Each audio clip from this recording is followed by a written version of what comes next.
ভিডিওটি শুধুমাত্র এন্টারটেনমেন্টের জন্য বানানো। দয়া করে কেউ ভিডিওটাকে সিরিয়াসলি নেবেন না। 18 মাইনাস বাচ্চারা ভিডিওটি থেকে দূরে থাকুন। Hello everyone, good morning, welcome back to my channel বাচ্চা ছেলে। তো গাইস, কেমন আছো তোমরা? সবাই আশা করি সবাই খুব ভালো আছো। আর গাইস, ভালো না থাকলে এই ভিডিওটি শুধুমাত্র তোমাদের জন্য। ভিডিওটি পুরো দেখো, আশা করি তোমাদের ভালো লাগবে। তো গাইস, আজকে কোনো রোজ ভিডিও হবে না। আজ আমি তোমাদের আমার সাথে ঘটে যাওয়া কিছু অবাস্তব গল্প শোনাবো। আমি জানি তোমরা এটা প্রত্যেকে কলেজ লাইফে এটা রিলেট করেছো। তো চলো গাইস, আর না কিছু ভাট, আজকে ভিডিও শুরু করা যাক।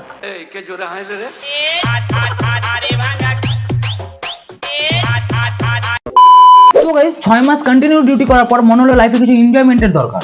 আমি আমার হোস্টেলে থাকা বন্ধুদের সুন্দরভাবে একটা কল করলাম, ভালো একটা প্ল্যানও হলো। আর আমি পরের শনিবারে অফিস ছুটি নিয়ে বেরিয়ে পড়লাম মজা করার উদ্দেশ্যে। বাট ভাই, গিয়ে যা দেখলাম ওটা হোস্টেল না, ওটা ভূতেদের আতুর ঘর। দরজা খুলতে 10 কেজি ধোঁয়া মনে হচ্ছে আমার দিকে ছুঁড়ে মারলো। ভাই ওখানে কি নেই, ভাই কি নেই ওখানে? কিছুই নেই ভাই, শুধু আছে কিছু নরকঙ্কাল, আর তার মধ্যে একজন উল্টে পড়ে আছে। কেউ এদিকে গাঁজা খাচ্ছে, কেউ এদিকে জয়েন্ট বানাচ্ছে, আবার কেউ সিগারেট জ্বলাচ্ছে, কেউ বং টানছে, অন্যদিকে কেউ হুক্কা টানছে। ভাই আমি তো এটাই বুঝতে পারছি না, ভাই নেশা আমার বন্ধুরা করছে নাকি নেশা আমার বন্ধুদের। তারপর বন্ধুদের অবস্থা থেকে একটা ছোট্ট করে লাঞ্চের প্ল্যান করলাম। ভাই প্ল্যান করলাম গরিবের খাবার চিকেন এনে চিকেনই বানাবো। এদিকে আমার বন্ধু জয় চিকেন বানাতে বানাতে তার গার্লফ্রেন্ডের সাথে ফোনে কথা বলছিল। এতটাও ঠিক ছিল ভাই। 3 ঘন্টা পরে গিয়ে দেখি আমার বন্ধু গার্লফ্রেন্ডের সাথে যুদ্ধ করতে করতে পুরো কালো কড়াই দিয়ে কালো ধোঁয়া উঠছে, পুরো চিকেনটা জ্বালিয়ে দিচ্ছে। ভাই ভাই ভেতরে কষ্ট আর মুখে হাসি রেখে কোনো রকম বিকেল 5টায় আমরা লাঞ্চটা কমপ্লিট করলাম। কোনো রকম হালকা একটা ঘুম দিয়ে সন্ধ্যার কিছু টিফিনের ব্যবস্থা করার জন্য বললাম। সন্ধ্যাবেলা বন্ধুকে পাস্তা আনতে বলেছিলাম। ভাই সেই পাস্তা আনতে রাত 11টা বাজিয়ে দিল। আর তখন তো আমি বিরাট স্বপ্নের দেশে, তখন বিন্দাসে ঘুম দিয়ে আমি স্বপ্ন দেখছি। হুট করে চোখ খুলে দেখি পাস্তার প্লেট হাতে নিয়ে সবিক আমায় ডাকছে। রাত তখন 11টা।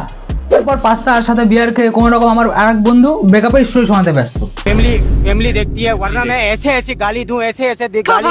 ভাই আমি এবার বুঝলাম এরা নেশা করার টাকা পাচ্ছে কোথায়। ভাই এরা সকালের ব্রেকফাস্ট দুপুরে করছে আর দুপুরের খাবার রাত্রে করছে। ভাই এদের ডিনারের টাকাটা পুরোটাই সেফ।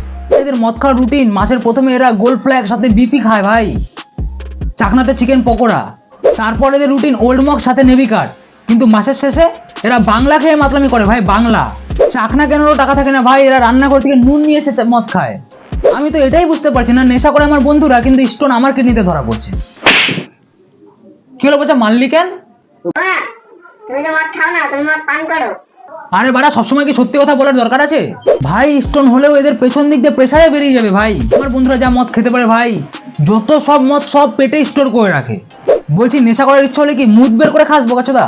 তো গাইস, এই ছিল আমার হোস্টেল লাইফের কিছু অবাস্তব ঘটনা। আর গাইস পুরোটাই সত্যি নয়, আমার বন্ধুরা সত্যিই খুব ভালো। এটা শুধুমাত্র ভিডিওর জন্যই বলা। আর আমার ভিডিও দেখে যদি কেউ নেশা শুরু করো না ভাই, নেশা জিনিসটা সত্যিই খুব খারাপ। ভাই প্যাকটা মারবি না, মেরে দেবো। আরে ভাই আসছি। ओ भाई मारो मुझे, मारो मुझे, मारो नहीं, ये मजाक हो रहा है। 1 सेकंड यार, मजाक हो रहा है। আগেও বলছি আবারও বলছি, ভিডিওটি শুধুমাত্র মজার জন্য বানানো, কেউ ভিডিওটি পার্সোনাল ভাবে নিবা না। আজকের মতো ভিডিওটি এই পর্যন্ত। ভিডিওটি ভালো লাগলে অবশ্যই লাইক করো, ভাই বোন একসাথে সবার সাথে শেয়ার করে দিও। দেখা হচ্ছে পরবর্তী কোনো রোজ ভিডিওতে। আজকে এখানেই টাটা।